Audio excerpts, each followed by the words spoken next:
right, this is the Jet Motors installation how-to video for your new Jet Motors turbo kit.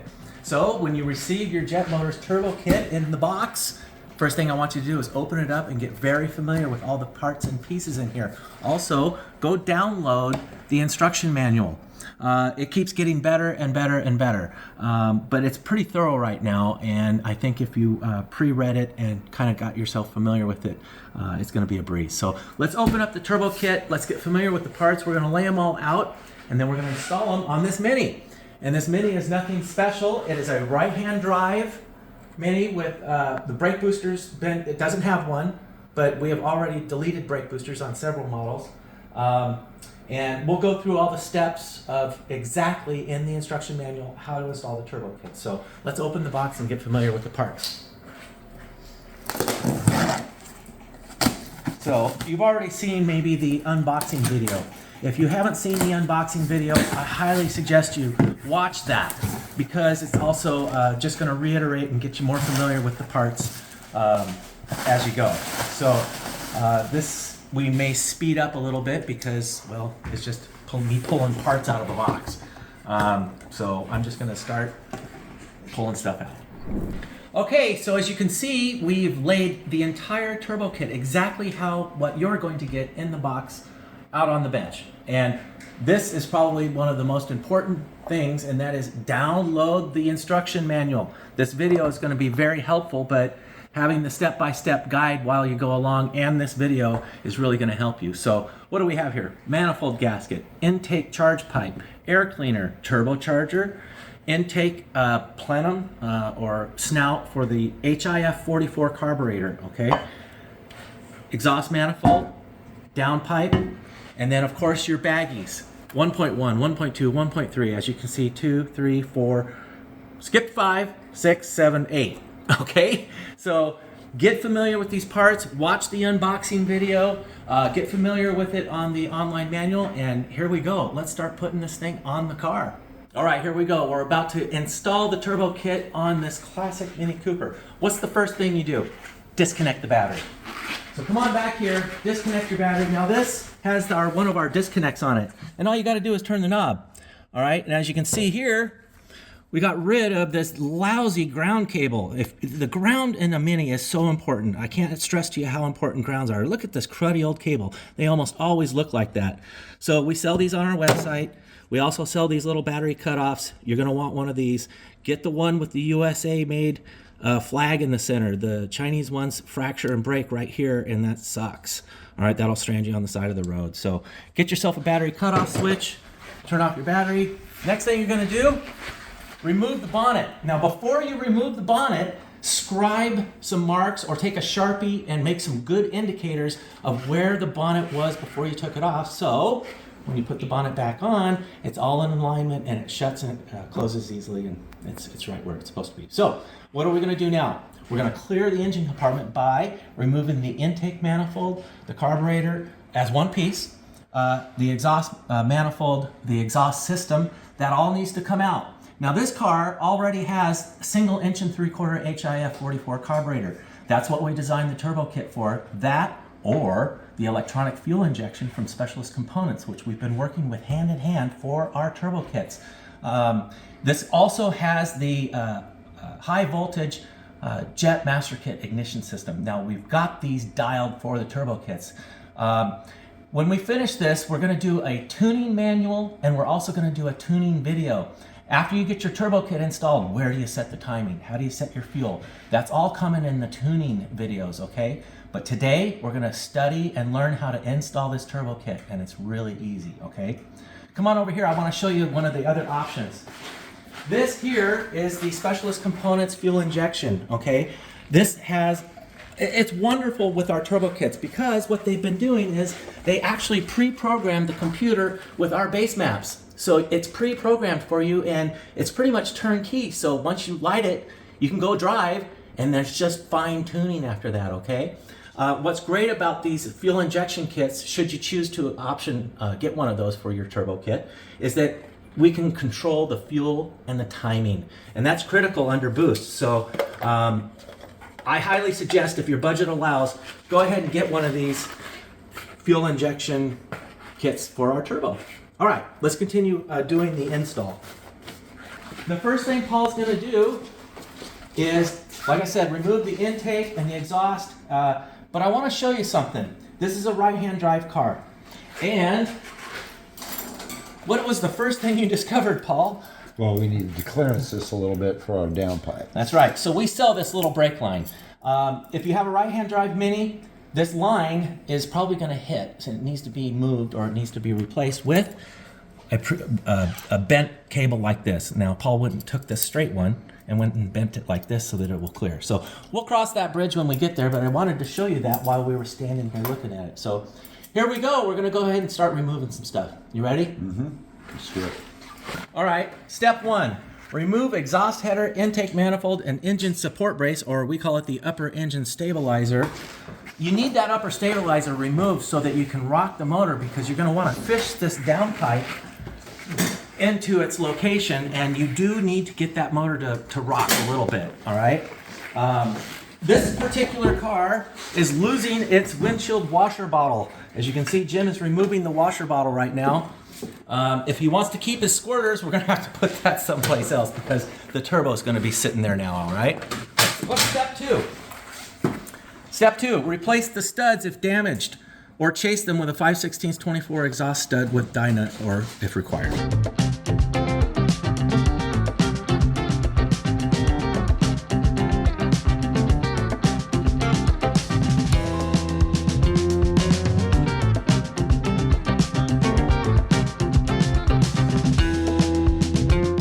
Okay, well that didn't take long at all, did it? Look, Paul, how long did that take you? 30 minutes? 15 minutes. 15 minutes, all right. Well, you remove the intake assembly, the header, the upper engine stabilizer. Now, the upper engine stabilizer, for you classic Mini nerds out there who really know your stuff, this is the real early Mini upper engine stabilizer, I don't know, stud that goes in the, come here. Look, it goes right there. Now, can you imagine trying to replace or remove and replace the upper engine stabilizer with this stupid thing? Well, these were deleted a long time ago because, well, you'd have to take the master cylinders or the heater hose, depending on what side your right-hand drive, left-hand drive. It's awful. So everybody yanks these out, but they're only used in Concours for an original Cooper or something. You want to have that for your Concours. Anyway, remove the upper engine stabilizer so you can get this motor to rock, okay? And Paul, thank you for putting some tape over that because let's say you drop a nut or something down in your flywheel housing, well, you'll be yanking the motor out, right? That sucks. Cover that hole. You do want to clean your gasket surface. Jim ran he ran a die nut over these studs. You never want to forget your manifold gasket. You know, put that on there so that you don't forget, or you'll be putting your manifold on and then you'll be looking at the bench and go, uh-oh, I forgot to put the gasket on. Has that ever happened to you, Paul? Just a couple times. Anyway, I put that on just so I just don't forget. Paul is now about to replace this clutch line because we already know that the way that one is bent right now is not going to clear the pipe. So off comes this little line, on goes this little line.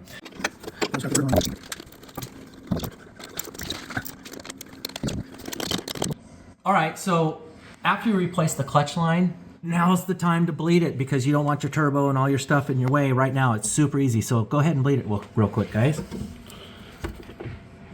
Down, up, down, up. That's good. Air's out. Test the clutch, Jim. Oh, looks like it's working good. See that? Yep. Okay. All right. Another thing. See this little bolt? This is the upper engine stabilizer bolt. Now, the reason that we put it in upside down is because with the pipe coming across here, you can't withdraw the bolt and you can't service your bushings should you need to. So now's the time to put in, I would say, a new bolt and a new nylock nut with some good washers because you're going to want to be able to remove this should you want to, and the only way is to drop it down through the bottom. You see that? So now's the time to get yourself some washers and a bolt and a nut. And if your bushings are shot, now's the time to replace those too. He's also going to, see these two little white marks? we're going to notch the subframe to clear the downpipe. Now, you don't have to do that on all models. The early ones, and depending on 850, 998, 1098, the deck height is different. And solid subframe versus rubber isolated subframe, you think all minis are alike. They're not. So there was Mark 1s through Mark 7s, and they're all different. So the lucky ones, you don't have to notch the subframe. Maybe the unlucky ones, you do have to notch it. So how are you going to do it, Paul? Show them your tools. Well, you can do it several different ways, but these are the favorite tools for notching that. You just get in there and Here, I'll hold that. an angle like this, Keith, and just go into the angle and cut that right out. Well, let's do it. You can do it right now. Okay. Yeah. Just gonna dive in here.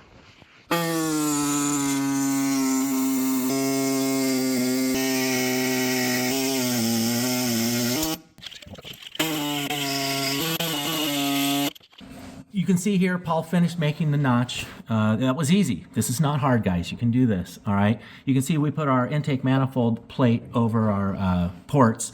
Obviously, if you don't have one of these, just stuff some paper towels or rags in the intake and exhaust ports. So also clean this surface really good before you put your gasket on. All right, on to the next step. All right, now's your opportunity to run your return line. So with everything removed and everything out of your way, this is it. So this is the fuel in. All right, and now we need to run a line down and back to the T going before the fuel pump. All right, we use refrigerator Freon copper pipe. Now this isn't regular plumbing pipe, it's just refrigerant line, and it is 5/16. See that? It's 5/16 OD.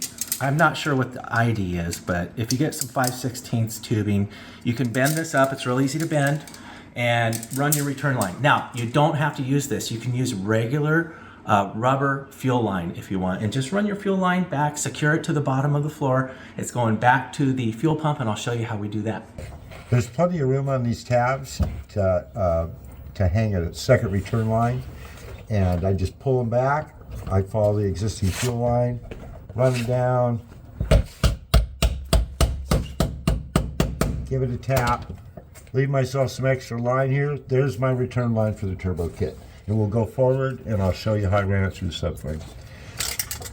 You just continue to follow the fuel line with your return line and pass it up through the subframe and up into the engine bay right next to the fuel line. We follow the fuel line up and we're going to make a little bracket to go from this nut over to hold this return line in place. Made a little bracket, just stabilize the return line. It's just to stabilize it. You don't have to do that, but you can. All right, and now you're going to drop the downpipe in and you're going to put the header on. Yes. So you got your gasket. Don't forget the gasket. See the gasket? Okay, let's do it. Let's do it. We're going to cut 2 inches off the downpipe now so they can drop in the car.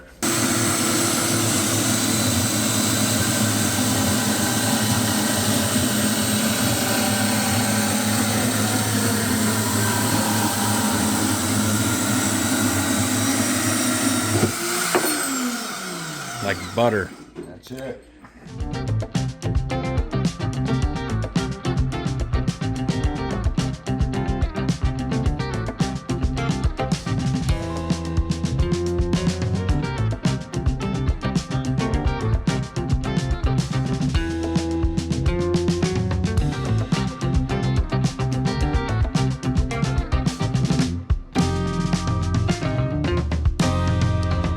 Okay, Paul, I see that you are sequencing this, your bolts or your Yes, nuts on the yes. manifold.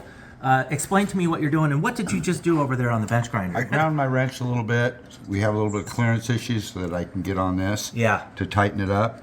But I use the small washers Yes.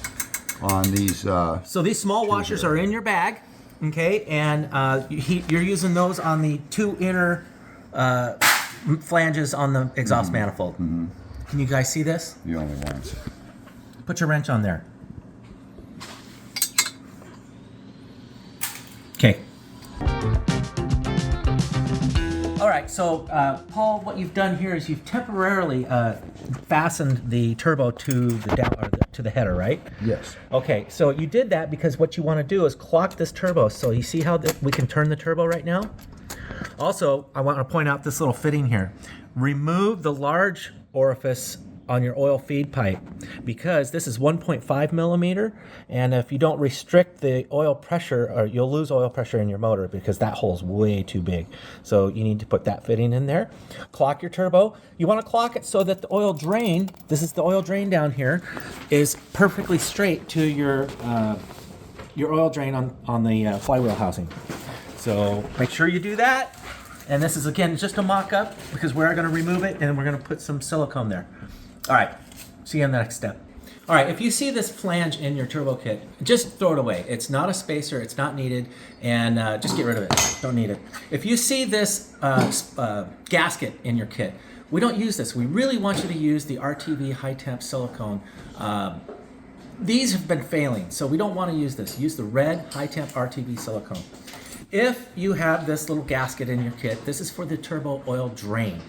There's no pressure there, so you can use this gasket if it's in your kit. If not, the red RTV high temp silicone is a good spot for that as well. Okay, in this next step, you can see these are the leftover washers we have. These are the stepped washers that we give you. There's quite a few leftovers because all of the intake manifolds are different in thickness compared to the exhaust manifold. So we wanted to cover all the bases and make sure that you got the washers you needed. So we've got 0, 1 millimeter, 2 millimeter, and then the end ones, and then flats. What we ended up doing on this particular manifold was we used the end washers for the weld clearances, and then we used the flat washers on these ones, and then we used the stepped washers on the inner ones. So measure your flanges, maybe just hold them up and you can visually feel them or see them, how much thickness or difference you'll need in these washers. Okay? On to the next step. All right, so let's talk about the oil pressure feed line.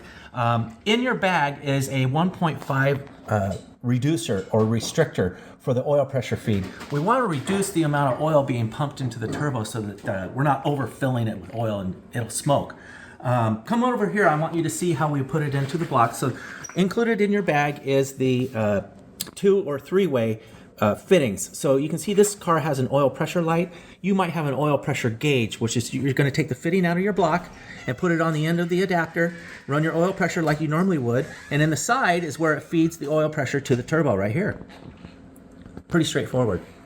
So we clocked this oil drain right here, all right, so that it was pointed with the oil tube to the bottom of the drain of the turbo. Now that is a tapered fit and it shouldn't leak, but we put some sealant on the threads anyway, and we wanted it to make sure it doesn't leak, and then we put hose clamps on there. They're in your bag. Make sure your hose clamps are on and tight, and that's your oil feed and your oil drain. So on the oil drain features, again, this is a fuel pump block off plate. If you have a mechanical fuel pump on the back of your block, you need to block it off because you're going to put a new fuel pump in, a high pressure fuel pump for the turbo. If you don't have a flywheel housing breather, then you need an adapter to run the oil drain to the back of the block where the mechanical fuel pump was. So this is the adapter for that. This is the block off for the fuel pump. If you already have an electric pump and you already have a block off, you don't need it, of course, but that'll be in the options menu. Come on over here. I want to show you guys how we've clocked this turbo. This is a good reference. You can see where the old pot bracket was. We have our new clocking bracket here so that we can make them a nice intake charge pipe. But I want you to have a reference here as to where this turbo is clocked. All right, your oil drain is down here. This old bracket here, if you really want to be tricked, you can cut this off so your installation is much more sanitary, but this is no longer needed because we included this bracket. All right, look at all the parts that are left. This has been a really easy install. This is not complicated. I mean, now we're about to put the intake charge pipe on, and these are your leftovers. You will have leftovers. You didn't screw up. It's okay. We give you these on purpose. So we've got our fittings, our vacuum lines, and our manifold adapter, our intake charge pipe, and then we do the fuel pump and the regulator. Okay. Paul is here assembling the fuel pressure regulator. Now this is a very special regulator because it's a rising rate 1-to-1 fuel pressure regulator for carbureted blow-through systems. So not all regulators are built the same. This is for carbureted blow-through. So Paul, show us what you're doing. So what I'm going to do is take this apart I'm going to replace the spring that's in there with this one. It's a lighter spring. I'm going to also take this, I'm going to flip it, orientate it the other way so it's easier for me to attach to the car. And Rotate I'm that. also going to rotate this barrel and put this over here on the left side because it just makes the Vacuum lines cleaner. Vacuum lines a little cleaner. Yeah, and tighter perfect. in the car. Perfect. You're going to have a bunch of stuff in the bag that comes with the fuel pressure regulator that's just leftovers. Some of it you use, some of it you won't. Yeah, that stuff gets set aside. So you're going to put your fittings in, you're going to put the gauge on, you're going to change out the spring. In the bag with your fuel pressure regulator is the lighter spring. Right now it has the heavy spring in there. We'll show you the heavy spring. This is for carbureted applications, so lower pressure. So let's do it. All right.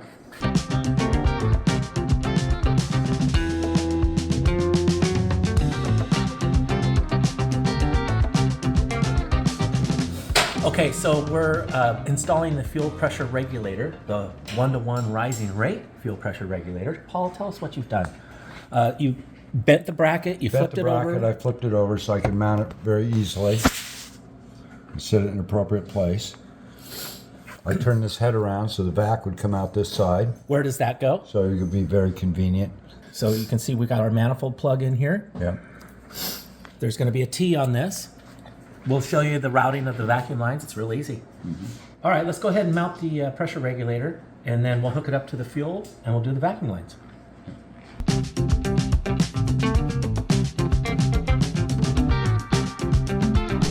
Okay, so we use the factory 1/4-inch line that would normally go to the carburetor. We run that into fuel in, then we run the fuel out. Goes to the 1/4-inch carburetor. line goes to the carburetor, Right here. There's the fuel in. Okay. and then our return line is 5/16. It's quite a bit larger, and we run that down and back to the pump. Over here we've got our vacuum to the intake plenum, over to the fuel pressure regulator, and this line here goes out of the plenum into the float bowl vent. So we have to pressurize the float bowl, okay? And then we've capped the PCV port here, and we put a clamp on it because we have had that blow off.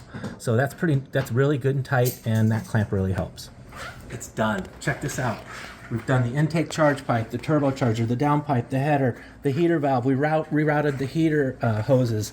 We got our fuel pressure regulator. That's what this is for, and that's the reason that we bent it to this bracket at that angle. You need to be able to access the top there so that you can adjust your fuel pressure. So tomorrow we're going to go ahead and plumb the fuel. I'm going to show you how to do your return line to the T before the fuel pump. So easy. That's the way to do a return line. And then we're going to tune it. So next step. All right, let's talk about fuel pumps and the return line and fuel in, fuel out. It's so simple, you guys. Look at this. So here you have the fuel line coming in from your gas tank. Now, these are just for display. You know, who knows how long that's going to be. And also, it's going to be zip tied up. You know, this return line is going to be like so. And, you know, we use zip ties and, of course, hose clamps.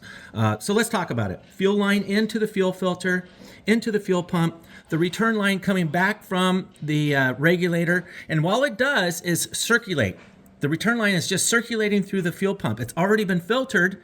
So we noticed that if we have the filter after the fuel pump, the pressure just kind of destroys the element inside. So again, really simple. Fuel in, through the fuel filter, into the fuel pump, through the fuel pump, to the regulator, from the regulator, to the return line, back into the fuel pump. Let's go put it in the car and see what it looks like. Okay, we have completed the install. All we have left is the fuel pump, and we'll film that in just a few moments. But I wanted you guys to see that we're completely done here. We've got our fuel pressure regulator all plumbed and set up. We got our vacuum line going to the intake plenum there. On the other side of the intake plenum, the vacuum line goes into the float bowl. You need to pressurize the float bowl.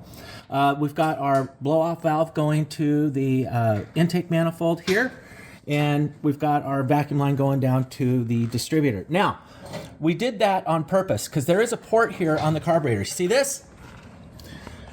We don't want to run the vacuum advance off of this port right here on the carburetor. The orifice, the size of the hole is so small, it really isn't activating the vacuum advance. So we want good manifold pressure pulling on that vacuum advance, okay? That's why we did that. We also rerouted the heater lines. This is one of our continuous heater valve takeoffs, and we did this on purpose because these are adjustable. We can swing that, and we wanted to get that heater hose really out of the way, so we ran it real tight right into the intake manifold, and then we took the heater hose that used to come over here and into the heater valve. It would be draped over a hot turbo. No, we don't want to do that. So what we did was we ran the heater hose up and around and back into the intake manifold here. So it's still circulating the way it should, but we just got the heater hose out of the way so it's not affected by any of the heat. Also, I see Paul has the heat gun here. Now, what is the heat gun for? Well, this car had a fresh air intake. See this right here? So this is a plastic fresh air intake, and it was interfering with the coil being here. So we wanted to continue to run the high voltage ignition. We know this works with our turbo. We put it at about 17 degrees advance. So we heated up this little plastic intake, fresh air intake, so that the coil would clear and retain still the fresh air intake. So as you can see, that is a very sanitary, clean installation. And we're going to put a fuel pump on and fire it up. So you guys ready for this? Here we go.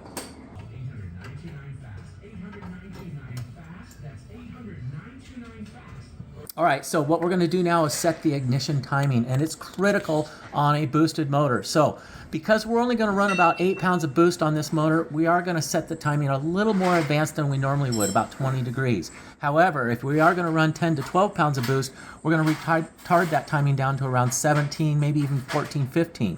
So ignition timing is critical. We know these Pertronics distributors really well, and we know their advance curves. So right now, Paul's out there, he's gonna set it, so let's do this. You ready?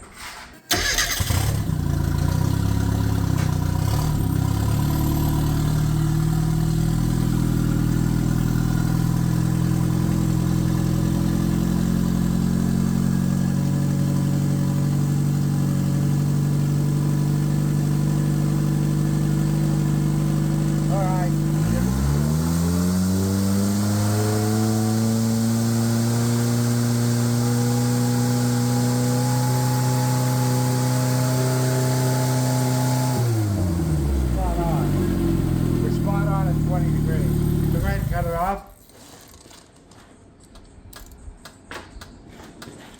We're going to lock it down. We're at 20 degrees of timing. Perfect. It's perfect. That's what we want. Well, we need a little bit of fuel. So what we're doing here is we took a little shank, put in here, put a rubber hose, stick the needle in, and we're just taking some material off it to richen up the car.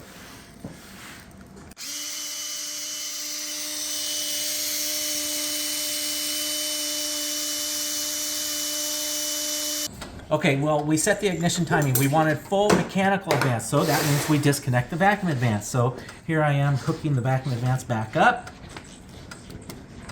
and our vacuum advance is plugged back in. Now, you do not want to set the mechanical advance with the vacuum connected, so it's really important that you disconnect the vacuum advance when you're doing your ignition timing.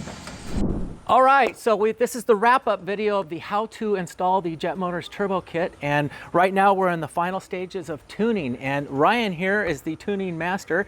Ryan, tell us what you've done here. What have you got in your hand? So what we're doing is we're monitoring air-fuel ratio with an innovative wideband right in the supplied bung there. So here's the wideband in the bung of the downpipe, and that's going up to that controller in his hand. We can see air-fuel ratio from inside the car.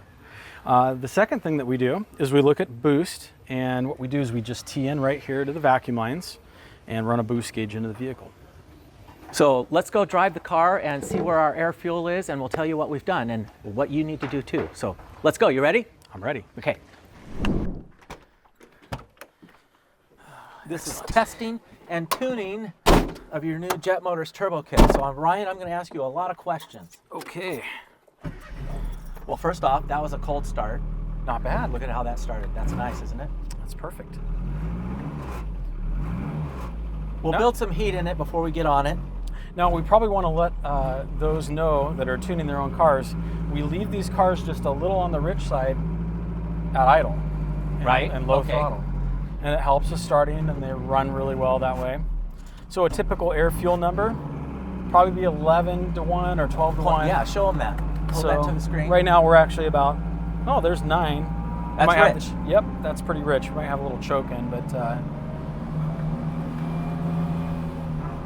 So the first thing we did after we got the car started was we set the ignition timing. And what's our goal for ignition timing, Ryan? We're seeing 17 to 20 degrees with the vacuum disconnected. We're checking that timing number at about 3,500 to 4,000 RPM. The mechanical distributor advance is at full advance. So full advance is 17 to 20 degrees. And that's with the weights all swung out on the springs. Exactly, yeah. Mechanical advance. Yes. No vacuum. Remember, disconnect your vacuum advance. If you forget to do that and you drive the car around the block, you could damage the engine. Right, So- too much timing. When you're boosted, you really don't want to have an advanced ignition timing because it will pre-detonate and cause lots of problems. Is that with heat or combustion? What happens when you're too far advanced? You're cramming a bunch of air fuel in there, so everything's a lot more volatile. Yeah. So we're rolling the timing back so that it doesn't ignite too soon Okay. and create too much cylinder pressures, which causes detonation. Okay. And that's the stuff that can break the pistons, blow the head gasket, Yeah. cause a lot of problems to the engine. If On- everything's set right, they're perfectly reliable. And on this motor, this is a bone stock 1300 A+, no radical mods, nothing. It's just a bone stock 1300, and we're sitting at about 20 degrees, full mechanical advance at 3,500 to 4,000 RPM, Yes. no vacuum. Yeah. And that's on this motor. Now, your motor may vary, but that's a good starting point, 17 to 20. Now, let's talk about air fuel. And we're starting to build some heat in the motor now, and I can step on it, and we can start reading our air fuel. Now, where are we at an idle? Right now we're idling at about 11, Show 'em the 11.5. Sometimes it bounces around, and that's okay. We're looking for the average. We're looking at it the low-tech way, Yeah. probably how most of our installers are going to do this. Yes. We can graph this out on a laptop, and we can data log it and look at it a lot better, but this works great.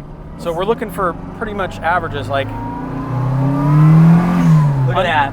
Perfect. yeah. And under boost, we usually like to see between 11 to 1 and 12 to 1. Under boost. Now, how much boost have we got? So right there was 8 pounds of boost. And I have seen this not get more than 8, even under full boost, and that's adjusted by the rod on the dash pot. Yeah. On the pot. What is that vacuum pot called? The vacuum pot. Okay, the needle.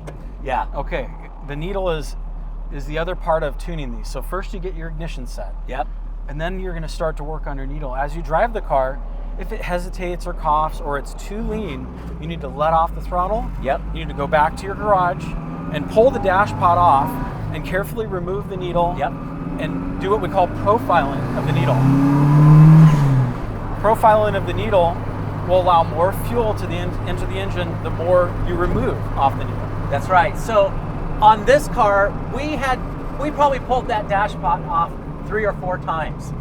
When we first started out and we were driving, this car was very lean, Yeah. wasn't it?